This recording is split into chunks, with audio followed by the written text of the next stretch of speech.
More, oh, I miss the one I care for more than I miss New Orleans.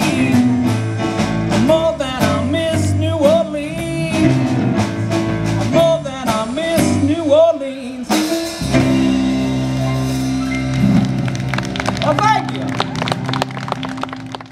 Usually when I start out with a piece, I see something in nature that I want to imitate, but I can't make it exact because I'm doing it in clay. And so my fountain started out with seeing roadside cosmos that are all bloomed, the big orange flowers, and that gave me the idea that I could do cosmos-style fountains and then make them in all different colors, more abstract.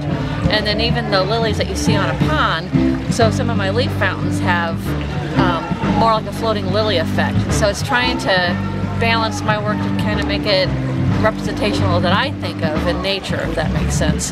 And then a lot of my color inspiration is from Frida Kahlo, that I love her big pictures and her flowers and her hair and stuff, and so that's really inspired me that way. Oh, I think Broad Ripple Art Fair is great. It's a high quality representation of art. They get a good community-based support, I think, and that way it's a good access from the northern part of the state. People have come from, they've even said Fort Wayne to just come for the day here, and as far south as like Louisville. So I think it's a great fair. I did this last year, in fact a year ago yesterday, and I went back. This building was demolished, so the whole area has been kind of demolished, but I found some interesting stuff to shoot. I go to the worst parts of different cities, and this was in East Side, around Oriental and Washington.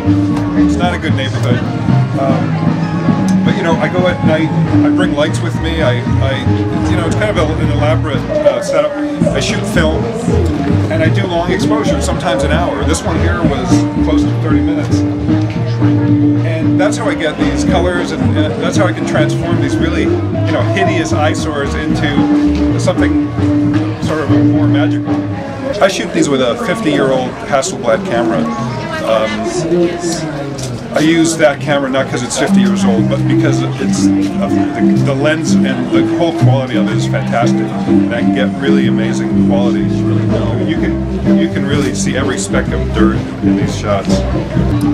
I met this big homeless guy who I thought would make a good bodyguard.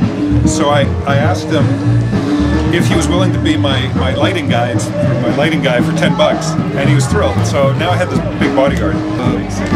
It's the best art festival in Indiana, and so I came here from California, so it's a long way. I learned something recently that the Indianapolis Art Center was started in 1934 as part of FDR's New Deal during the Depression. So it's sort of interesting because that's where we're at now in a way. So these kinds of events are important.